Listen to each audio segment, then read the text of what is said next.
Bonjour à tous, bienvenue sur ma chaîne YouTube Parentalité Vivante. Aujourd'hui, j'aimerais aborder avec vous le sujet de la liberté accordée aux enfants dans notre éducation. Alors ça a été un sujet pour moi, en tout cas dans l'éducation avec mes enfants, qui m'a demandé des années d'ajustement, des semaines et des mois d'interrogation.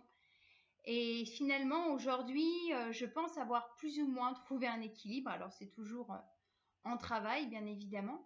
Mais néanmoins, c'est quelque chose qui semble fonctionner. Alors, j'aurais à cœur de vous partager un petit peu mon expérience par rapport à cela. Parce qu'une liberté bien cadrée est une liberté respectueuse de soi et des autres. Et c'est pourquoi j'ai véritablement à cœur de vous partager cette posture en tant que parent qui n'est pas toujours évidente entre cette posture de parent a priori sachant mieux que l'enfant ce qui est juste pour l'enfant de dire ou de faire. Alors, cette posture de parent sachant sur l'enfant, je l'aborderai dans une autre vidéo parce qu'elle requiert une vidéo à part entière et un sujet et des développements vraiment à part entière. Donc, je reviendrai sur ce sujet dans une prochaine vidéo. Mais en attendant, cette liberté donnée à l'enfant dans l'éducation. Alors, certains parents prennent la décision de n'accorder à l'enfant aucune liberté pendant sa petite enfance ou même sa préadolescence et parfois même après. Et d'autres, au contraire, offrent trop de liberté. Alors, trop étant quelque peu un jugement. Néanmoins, j'ai pu constater que lorsqu'on offre à un enfant une trop grande liberté d'action et de parole dès son plus jeune âge, eh bien, si cette liberté d'action et de parole n'est pas cadrée, n'est pas mesurée à son potentiel à lui, à ses propres, en fait, à son propre cadre et à ses propres limites, eh bien, j'ai pu constater des abus. Donc, c'est pourquoi j'ai envie de faire cette vidéo pour vous parler de cette liberté, parce que sous couvert de liberté, il y a beaucoup de choses qui sont autorisées et où on considère que le parent doit décider pour l'enfant, et à d'autres moments, certains parents sont démunis et donnent beaucoup trop de liberté sur des sujets que l'enfant n'est pas à même de faire le bon choix et le juste choix pour lui-même. J'ai envie de vous parler d'une illustration, on va dire, Donc, moi, en tant que parent, en fait, la question, c'est lorsqu'il y a une décision à prendre, lorsqu'il y a un choix à faire, est-ce que j'implique ou pas mon enfant? Et si oui, dans quelle mesure et avec quel cadre? C'est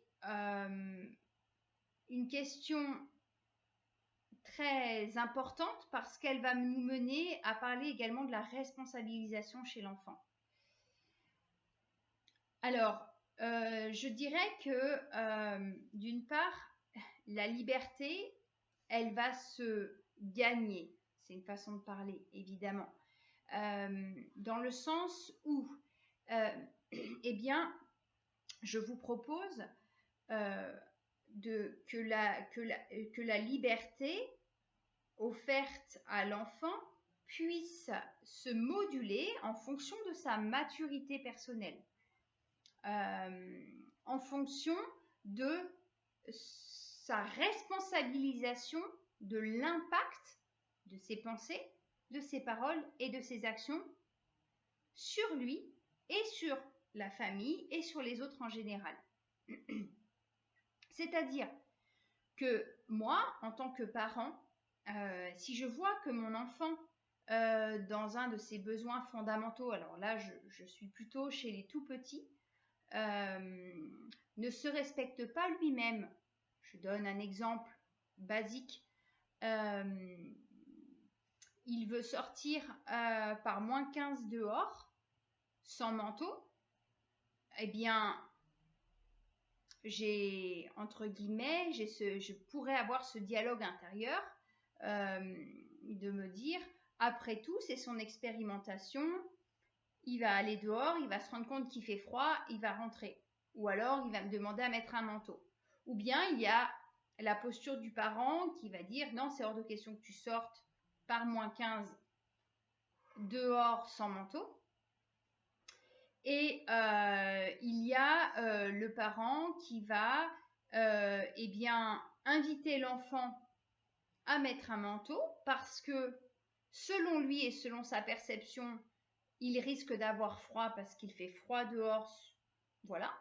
Et il serait judicieux de mettre un manteau et que néanmoins, malgré cet avertissement, s'il fait le choix de ne pas en mettre un, eh bien, l'enfant ira dehors en prenant le manteau sous le bras et en jaugeant s'il est préférable de le mettre ou de ne pas le mettre.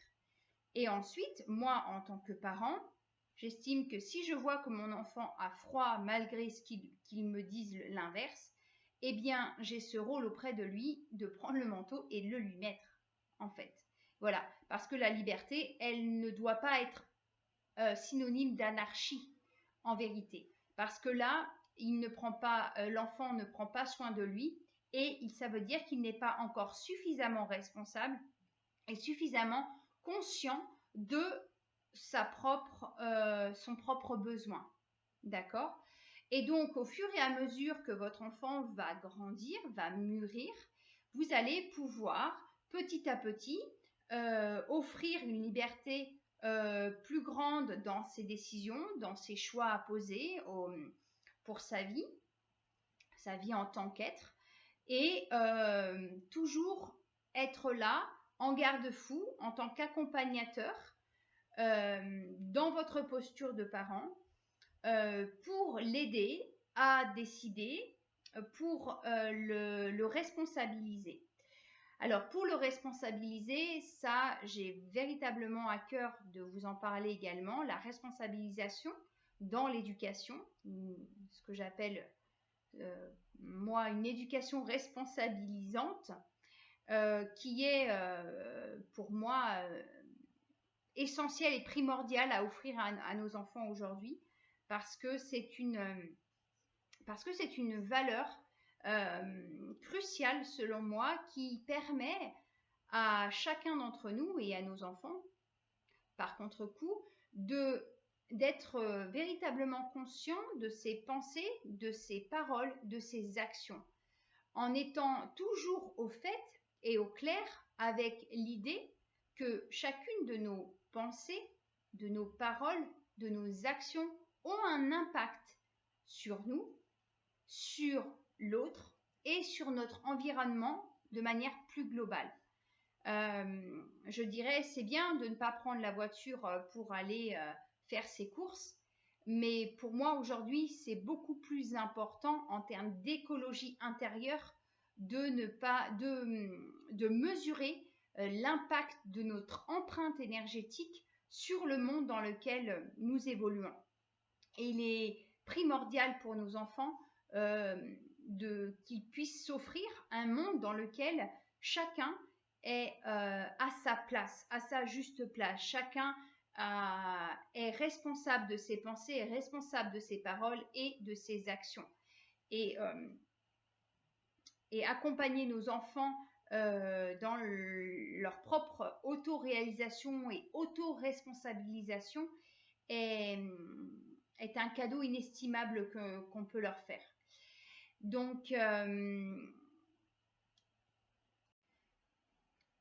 voilà, je pense que j'ai abordé à peu près le sujet de la liberté des décisions chez l'enfant. Alors après, évidemment, c'est de la pratique au quotidien.